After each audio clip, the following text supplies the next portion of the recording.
Good morning all of you. आज की class में हम लोग लास्ट क्लास की तरह ही बीएड फर्स्ट ईयर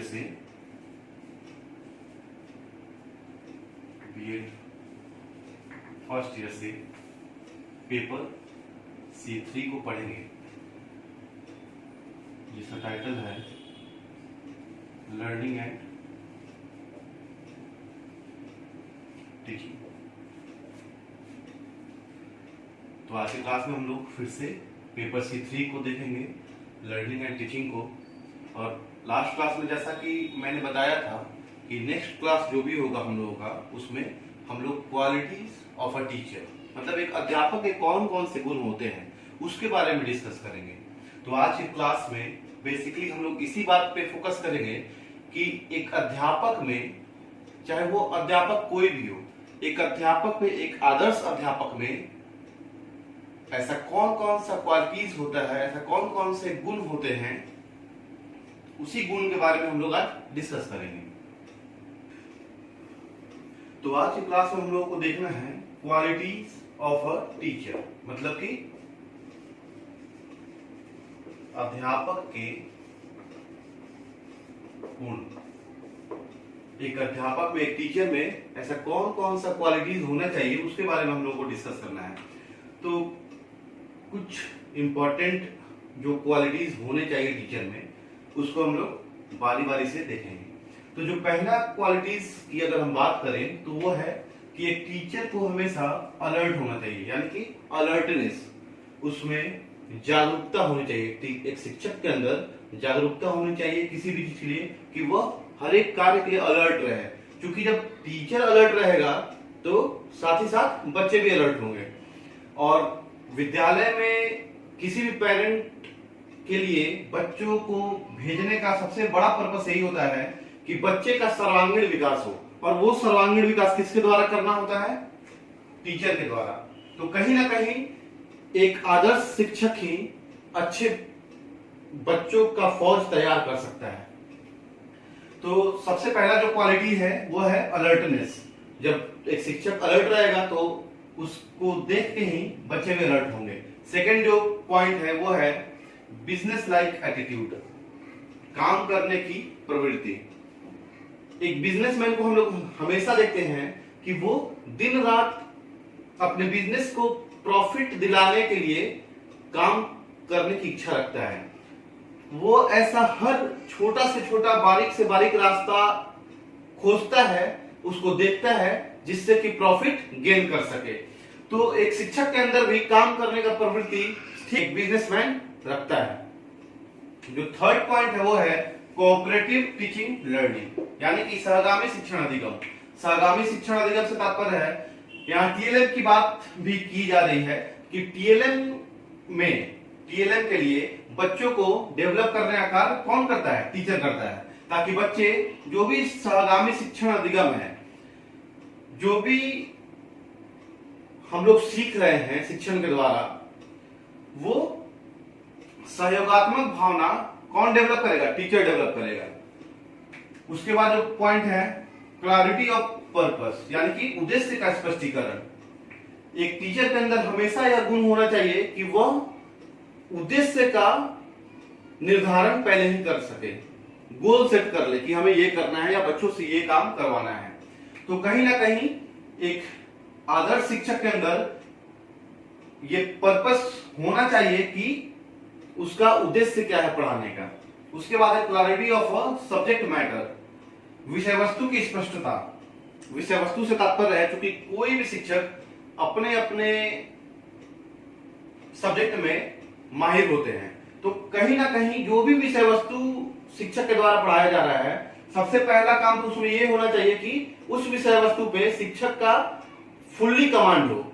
अगर एक शिक्षक का कमांड फुल होगा तभी वो अपने स्टूडेंट्स को ज्यादा से ज्यादा पढ़ा पाएगा और ज्यादा से ज्यादा ज्ञान प्रदान कर पाएगा। उसके बाद है कि एक टीचर का ये भी क्वालिटीज होना चाहिए कि उसका कैरेक्टर अच्छा हो। चरित्र के बारे में बात किया जा रहा है, क्योंकि शिक्षक बच्चों के सामने एक आदर्श रूप में होते हैं, और अगर शिक्षक चरित्रवान होगा तो जाहिर सी बात है कि बच्चे भी चरित्रवान होंगे। उसके बाद है कि डेमोक्रेटिक इन्वायरमेंट, एक टीचर का यह भी क्वालिटीज होना चाहिए कि वह अपने क्लासरूम में, वह अपने विद्यालय में हमेशा एक लोकतांत्रिक वातावरण का निर्माण करे। लोकतांत्रिक वातावरण से तात्पर्य है कि जहां जिस क्लास में अगर किसी भी धर्म जाति समूह के बच्चे आ रहे हैं पढ़ने, तो सारे बच्चों को समान रूप में वह महत्व दे, सारे बच्चों को समान रूप में तवज्जो दे। तो एक शिक्षक का यह क्वालिटी होना चाहिए कि वह एक डेमोक्रेटिक एनवायरनमेंट का क्रिएशन करे। उसके बाद है डिस्कवरी, यानी कि खोज करना। चूंकि एक शिक्षक को ऐसा माना गया है कि एक अच्छा शिक्षक वही होता है जो खुद पढ़ने के लिए तत्पर होता है, खुद खोज करने के लिए तत्पर होता है। तो कहीं ना कहीं खोज करने की बात की गई है, क्रिएटिविटी की बात की जा रही है। तो एक अच्छे टीचर में, एक अच्छे अध्यापक के अंदर ये क्वालिटीज का होना एकदम जरूरी है कि वह खुद से कुछ नया खोज करने का प्रवृत्ति रखे। उसके बाद है इंथुजियाज्म, यानी कि उत्साह। उत्साह से तात्पर्य है कि क्लासरूम में जब एक टीचर उत्साह पूर्वक अपने आप को सब सारे स्टूडेंट के सामने खड़ा रखेगा, तो कहीं ना कहीं बच्चे भी उत्साहित होकर पढ़ेंगे। तो उस हिसाब से भी इंथुसियाज्म का होना टीचर के अंदर बहुत जरूरी है। उसके बाद एक शिक्षक के अंदर ये गुण भी होने चाहिए कि वह गंभीर रहे। जहां गंभीरता की बात हो वहां टीचर गंभीर रहे, जहां उत्साह की बात हो वहां टीचर उत्साहित रहे। तो गंभीरता का भी होना एक टीचर के अंदर बहुत जरूरी है। उसके बाद जो पॉइंट है, faith of the teacher and faith in the teacher, ये दोनों दो बातें हैं, faith of the teacher and faith in the teacher. यहाँ क्या क्या निकल के आ रहा है सामने, ऑफ द टीचर और इन द टीचर, यानी कि अध्यापक का अपने आप में विश्वास और छात्रों का विश्वास प्राप्त करना। चूंकि अध्यापक का अपने आप में विश्वास से तात्पर्य है कि जब एक टीचर, जैसे कि अगर हम एग्जाम्पल अपना ले लें, अगर हम ही कॉन्फिडेंस में आके नहीं पढ़ाएं, अगर हम ही कॉन्फिडेंस को अपने खो दें, तो क्या बच्चे के अंदर वो कॉन्फिडेंस आ पाएगा? बिल्कुल नहीं आ पाएगा। तो कहीं ना कहीं टीचर का अपने आप में कॉन्फिडेंस होना चाहिए कि हम जिस क्लास को ले रहे हैं, पूरे 100% कॉन्फिडेंस, 100% कंसंट्रेशन के साथ उस क्लास को ले। क्योंकि जब कॉन्फिडेंस से क्लास को लेंगे तभी छात्रों का भी विश्वास टीचर के ऊपर आएगा। उसके बाद है फीडबैक। एक टीचर का ये भी क्वालिटी होना चाहिए कि वो समय समय पे बच्चों से फीडबैक ले कि क्या बच्चों को कहीं परेशानी हो रही है, कि क्या बच्चे किसी प्रश्न को लेके कंफ्यूजन में जा रहे हैं। तो कहीं ना कहीं फीडबैक जब टीचर लेंगे तभी सारा बात सामने आएगा। उसके बाद है कि गोल सेटिंग। एक टीचर का ये भी क्वालिटी होना चाहिए कि वह पढ़ाने के दौरान विद्यालय में, अपने क्लासरूम में बच्चों के लिए एक गोल सेट कर दे, एक उद्देश्य निर्धारण कर दे कि हमें इतने समय में इतने सिलेबस को या इतने कार्य को पूरा करना है।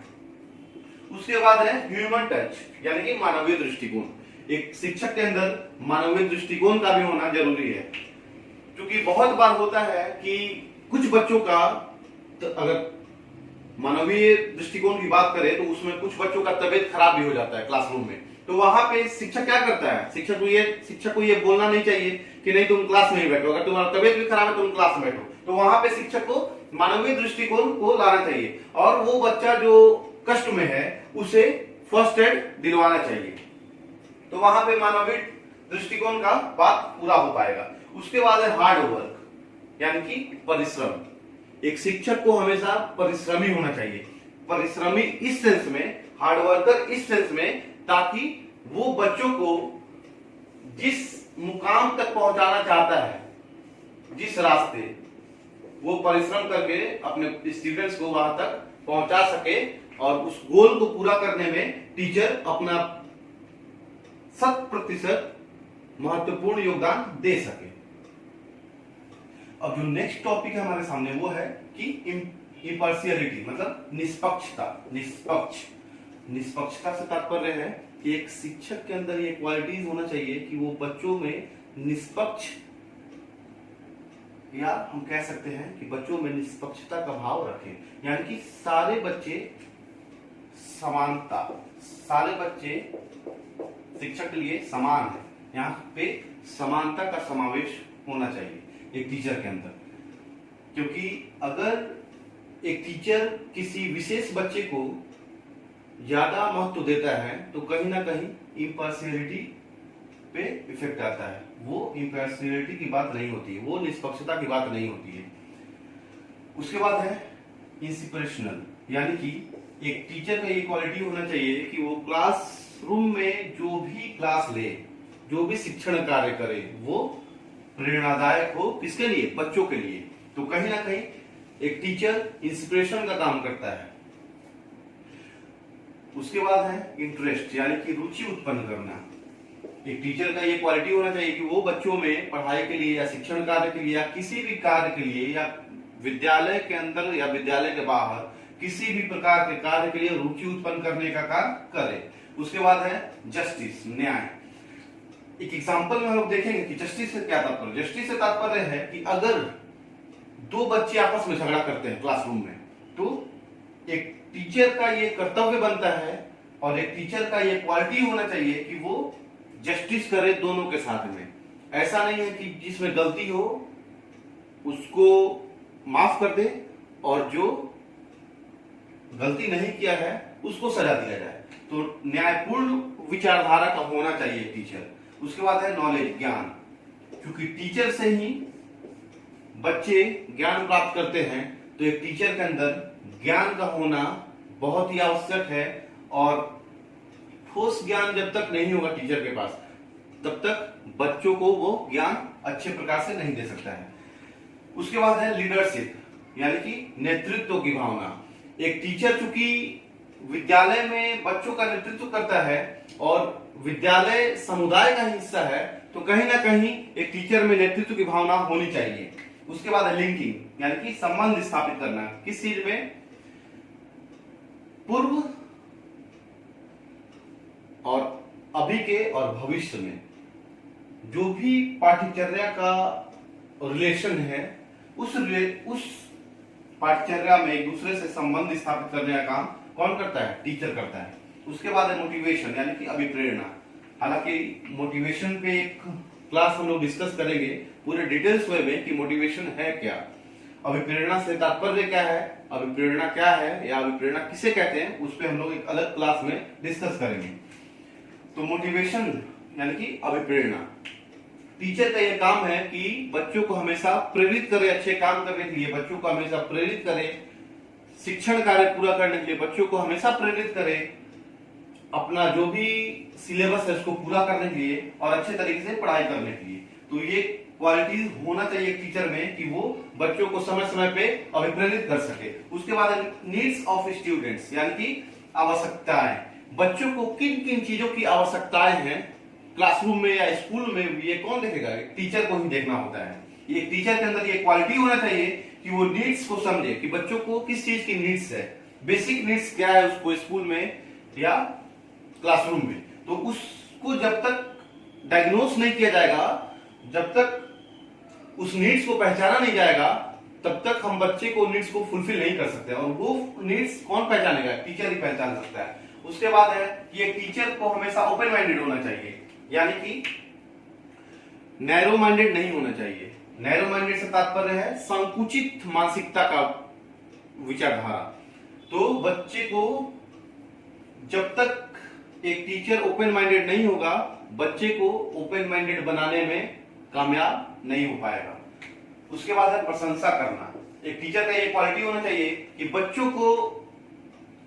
बच्चे जब भी कुछ अच्छा करें तो टीचर उनकी प्रशंसा करे, क्योंकि जब बच्चे टीचर से प्रशंसा प्राप्त करते हैं तो मानसिकता उनकी ऐसी हो जाती है कि इससे हम और अच्छा काम करेंगे तो सर हमें क्या करेंगे? प्रशंसा देंगे। उसके बाद है क्वेश्चन आंसर। एक टीचर को हमेशा अच्छा क्वेश्चन पूछने वाला होना चाहिए और अगर बच्चे उसका आंसर जानने के लिए इच्छुक हैं या किसी भी चीज के आंसर जानने के लिए इच्छुक हैं, तो एक टीचर का यह क्वालिटी होना चाहिए कि वो बच्चों को अच्छे तरीके से आंसर दे सके। उसके बाद रिव्यू, यानी कि पुनरावलोकन।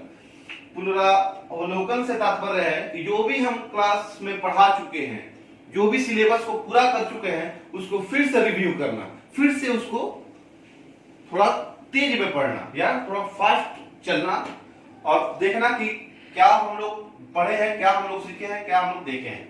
उसके बाद रिलेशनशिप, क्योंकि बच्चे विद्यालय में आके ही समाज के सारे बच्चों के साथ अपने आप को समायोजित करते हैं और रिलेशनशिप को मेंटेन करते हैं। तो टीचर जब छात्र, एक शिक्षक और छात्र के बीच में जब अच्छा रिलेशन होगा तो टीचर भी सिखाएगा बच्चों को कि बच्चे अपने सहपाठियों के साथ, अपने मित्रों के साथ किस प्रकार से रिलेशन को मेंटेन करें। उसके बाद रिसोर्सफुलनेस यानी कि साधन संपन्नता, बच्चों को किन किन चीजों की आवश्यकता है, किन किन साधनों की आवश्यकता है और उन आवश्यकताओं को पूरा करने का काम कौन करता है, तो टीचर करता है।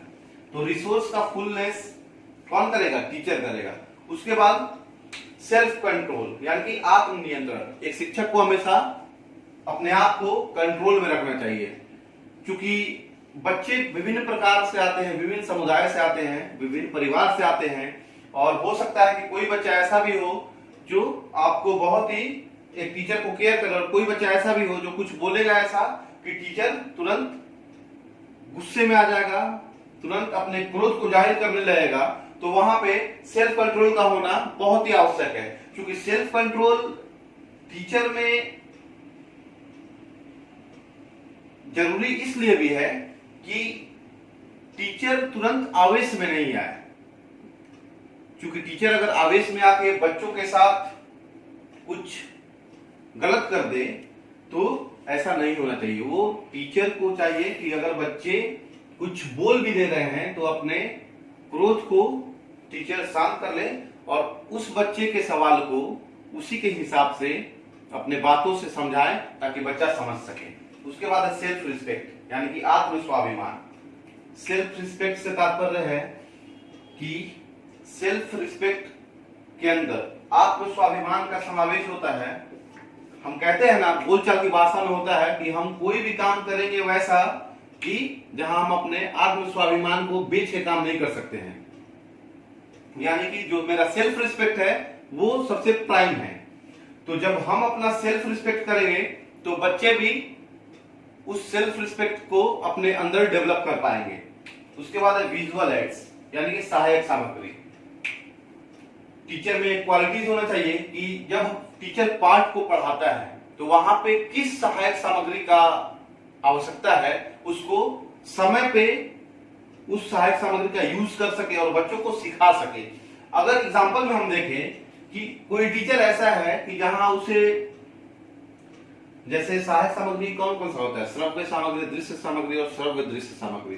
तो अगर एग्जांपल देना है हमें श्रव्य सामग्री का और हम एग्जांपल दे रहे हैं दृश्य सामग्री का, तो क्या यह क्वालिटीज होना चाहिए टीचर में? नहीं होना चाहिए, क्योंकि अगर श्रव्य सामग्री का एग्जांपल देना है तो हमें श्रव्य सामग्री का ही एग्जांपल देना होगा, और दृश्य सामग्री का एग्जांपल देना है तो हमें दृश्य सामग्री का ही एग्जांपल देना होगा, और श्रव्य दृश्य दोनों ही सामग्री का कंबाइंड एग्जांपल देना है तो हमें श्रव्य और दृश्य दोनों ही सामग्री का कंबाइंड एग्जांपल देना होगा।